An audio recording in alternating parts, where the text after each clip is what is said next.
the video was originally released silent. When audiences first saw it, it was completely silent. And now you watch the edition with music that Charlie Chaplin himself implemented. So how do you think the music and sound correlated overall throughout the movie, especially when you didn't hear anything but music? So how do you think of that in terms of the movie? I think that the movie actually added a lot to the film, and it actually made the film. Do you feel like he overdid it though with his expressions because there was no sound? I think his expressions were actually the amount of exaggeration actually made it way funnier, because you'll never ever see someone actually act like that. Well, one of the film techniques that he used was the slides, where he would actually take some text and put it on the screen for the audience to read. I thought that was effective because he made it so that deaf people could actually enjoy movies, or well, enjoy this movie at least, to a great extent. And even my grandpa, who doesn't know English, he watched a bit with me and he laughed a lot. And my aunt, she walked in on me watching this, and she doesn't really know English, and she thought it was really funny too.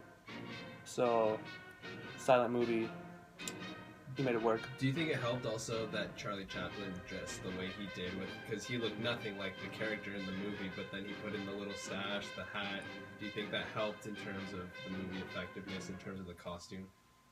I think costume did play a huge role, because you look at the guy and you'd think he's really dorky, and he meets this really pretty attractive looking girl, and they hit it off, and you would think, wow, if this guy who looks this dorky can get with this girl, anything can happen. So what do you think of the costumes? And do you think that it's changed a lot since the 1930s and when the movie was made, in terms of how people dress and how people would go out in terms of the way else that they dress? I think now movies are trying to make people dress better, and it's very expected what they're gonna wear. They just want people to look good, because if the characters are aesthetically appealing, then people will want to watch it more, because, oh, this guy, he's inside this movie. Oh, this girl, she's really hot. She's also starring in this movie. And just having those in the present time, yeah, it works because people want to see attractive people, but using the opposite of what's expected actually helped this movie. Do you think you felt it was harder to watch the movie because it was black and white? I mean, would you have preferred it to be in color, or did you really just feel like you enjoyed it just as much as black and white? I never really watched black and white films, so changing it up like this, I know it's a really old movie, 1936 or whatever. I don't know if they had the ability to do it so, but having the black and white, it just made the movie feel more, I guess, homey,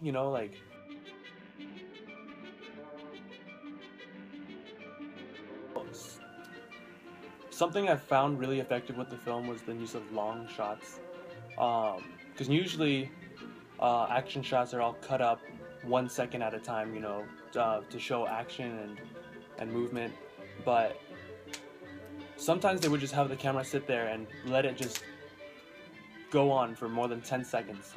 A single shot would go on for more than 10 seconds. And yeah, so the long shots were effective, because then you would see that the actor actually knew what he was doing, and it would just make it feel more authentic. The movie felt more real, because I know it was all acting and exaggerated, but it felt real because you could tell that they didn't edit out these scenes and tweak it